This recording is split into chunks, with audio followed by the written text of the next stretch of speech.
नमस्कार, मी Amit Kolekar. Tarun Bharat news bulletin मध्ये आपल्या सर्वांचं स्वागत. आता पाहूयात आजच्या ठळक बातम्या. Doctor Manoj Pujar, MD homeopath, classical homeopath, advanced German homeopathy clinic, varicose ulcer and diabetic wound care centre.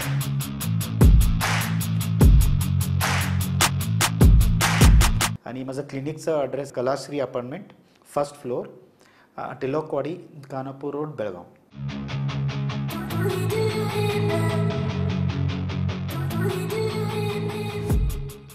वर्षभरातील सर्व सणांचा राजा मानला जाणाऱ्या दीपोत्सवाला आज शुक्रवारपासून उत्साही वातावरणात सुरुवात होत आहे. यंदा ही दिवाळी उत्साह, आनंद आणि पारंपरिक चैतन्याने साजरी केली जाणार असून बाजारपेठा दिव्यांच्या रोषणाईने उजळल्या आहेत. दिवाळीची सुरुवात वसुबारस म्हणजेच गोपूजनाने होणार असून गायी आणि वासराचे पूजन करून त्यांच्याप्रती कृतज्ञता व्यक्त केली जाते. कृषीप्रधान भारतात गोमातेचे पूजन सांस्कृतिक आणि धार्मिक दृष्टीने अत्यंत महत्त्वाचे मानले जाते. उद्या शनिवार दिनांक 18 रोजी धनत्रयोदशी, 20 रोजी नरक चतुर्दशी, 21ला लक्ष्मीपूजन, 22ला बलिप्रतिपदा अर्थात पाडवा आणि 23 ऑक्टोबर रोजी भाऊबीज साजरी होणार आहे.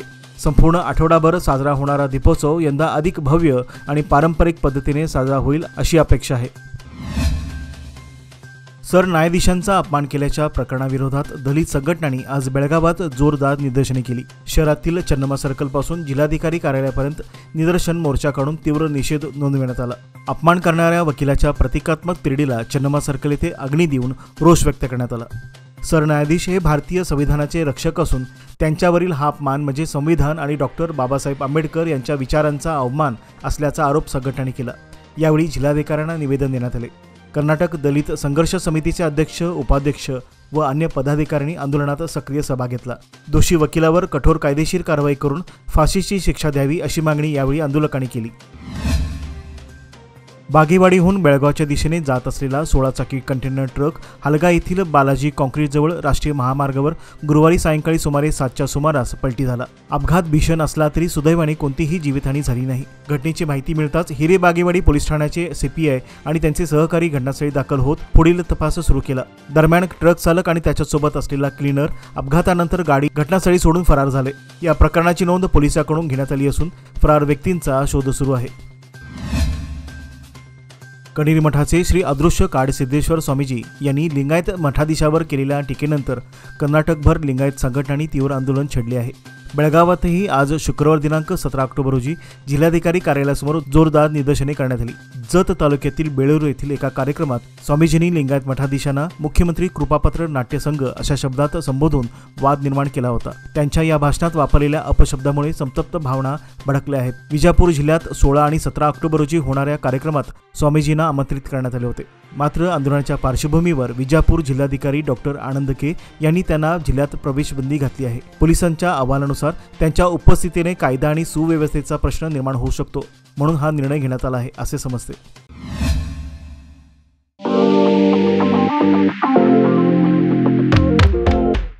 DK हेरेकर ज्वेलर्स सादर करीत आहेत खडेबाजार बेळगावमधील आपल्या सुवर्णदालनाचा पहिला वर्धापन दिन आणि दसरा दिवाळी निमित्त खास बंपर ऑफर.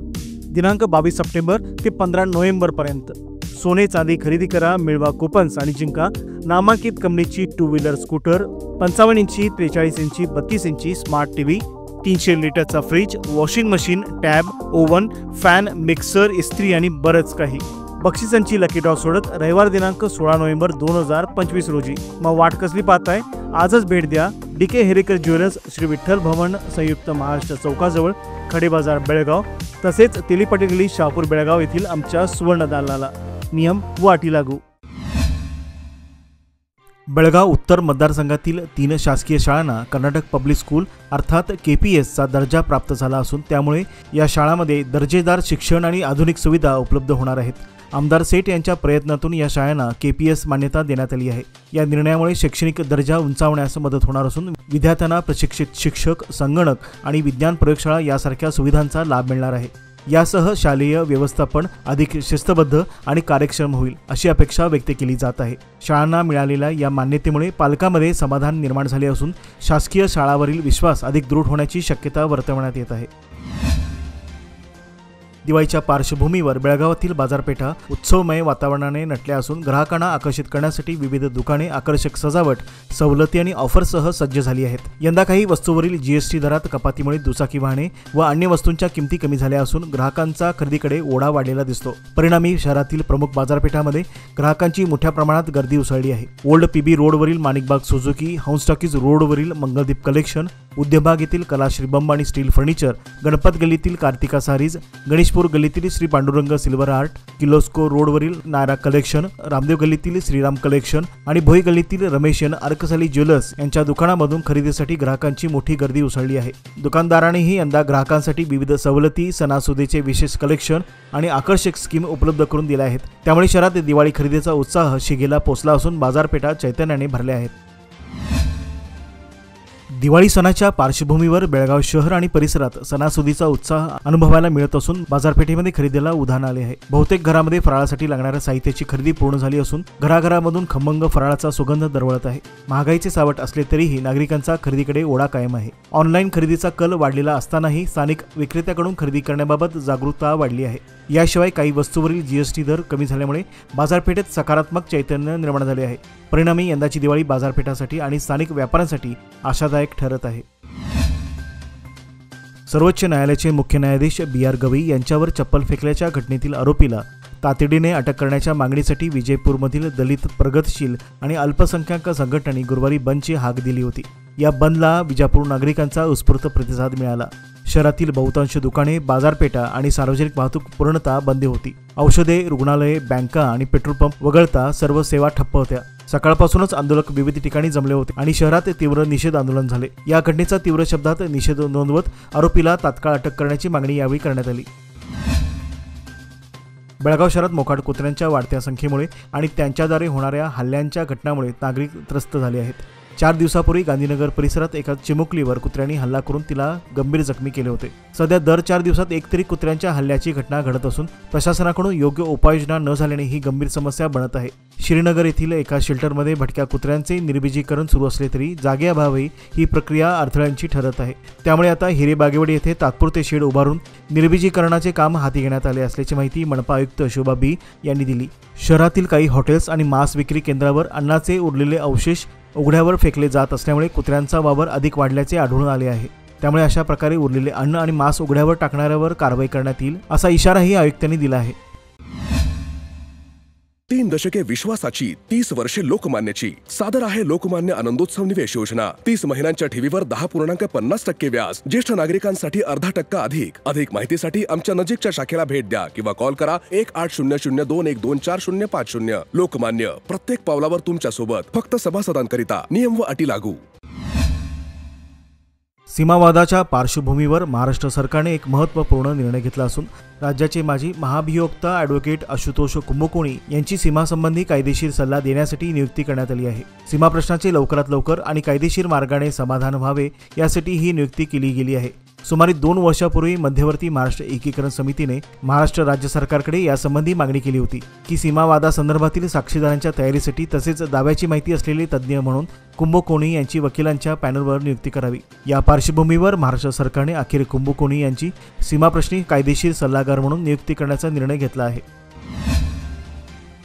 निप्पाणी कोल्हापूर महामार्गावरील उड्डाणपुलावर बुधवारी रात्री 9च्या सुमारास अज्ञात वाहनाने दुचाकीला दिलेल्या जोरदार धडकेत दुचाकीस्वाराचा जागीच मृत्यू झाला। मृत युवकाचे नाव जोहर मोहम्मद आझाद नाईकवडे, वय 30, राहणार शिवाजीनगर 6वी गल्ली असे आहे। तो कंत्राटदार असून कामगारांना पगार देण्यासाठी यमगर्णी येथे जात असताना ही दुर्दैवी घटना घडली। कोल्हापूर उड्डाणपुलावर अज्ञात वाहनाने त्यांच्या दुचाकीला धडक दिल्याने यात त्यांचा मृत्यू झाला। घटनेची माहिती मिळताच पोलीस उपनिरीक्षक शिवानंद कारजोळ आणि त्यांच्या सहकाऱ्यांनी घटनास्थळी भेट देऊन अपघाताची पाहणी केली। जोहर मोहम्मद अविवाहित असून त्याच्या पश्चात आई वडील, 2 भाऊ आणि भाऊजाई असा परिवार आहे। बेळगावमधील शांताई वृद्धाश्रम, ज्याला प्रेमाने दुसरे बालपण म्हणून ओळखले जाते, यातील आजी आजोबांनी पुन्हा एकदा शहराचा मान उंचावला आहे। व्हायरल दादी म्हणून प्रसिद्ध असलेल्या या आजींनी सोनी टीव्हीवरील इंडियाज गॉट टॅलेंट या लोकप्रिय कार्यक्रमात सहभाग घेऊन सर्वांची मने जिंकली। शांताई सेकंड चाइल्डहुड या नावाने इंस्टाग्राम व यूट्यूबवर हास्य विनोदाने भरलेले आणि हृदयस्पर्शी व्हिडिओ शेअर करणाऱ्या या आजी आजोबांना खास आमंत्रण देण्यात आले होते। स्टेजवर त्यांनी सादर केलेल्या नृत्य आणि आनंदी ऊर्जेमुळे उपस्थित प्रेक्षक आणि परीक्षक भारावून गेले। नवजोत सिंग सिद्धू, मलाइका अरोरा, गायक शान आणि मालिकेचा होस्ट हर्ष लिंबाचिया यांनी उभे राहून टाळ्यांच्या गजरात त्यांचे कौतुक केले। कार्यक्रमाचे प्रसारण शनिवार दिनांक 18 आणि रविवार दिनांक 19 ऑक्टोबर रोजी रात्री 9:30 वाजता सोनी टीव्हीवर दाखवले जाणार आहे। बेंगळुरूहून गोव्याच्या दिशेने पर्यटनासाठी निघालेल्या पर्यटकाच्या टेम्पो ट्रॅव्हलरचा आरमोडजवळ भीषण अपघात झाला। हे वाहन जालकटी फॉरेस्ट नर्सरीजवळ मातीतून वर काढताना चालकाचा ताबा सुटल्याने रस्त्यावर उलटले।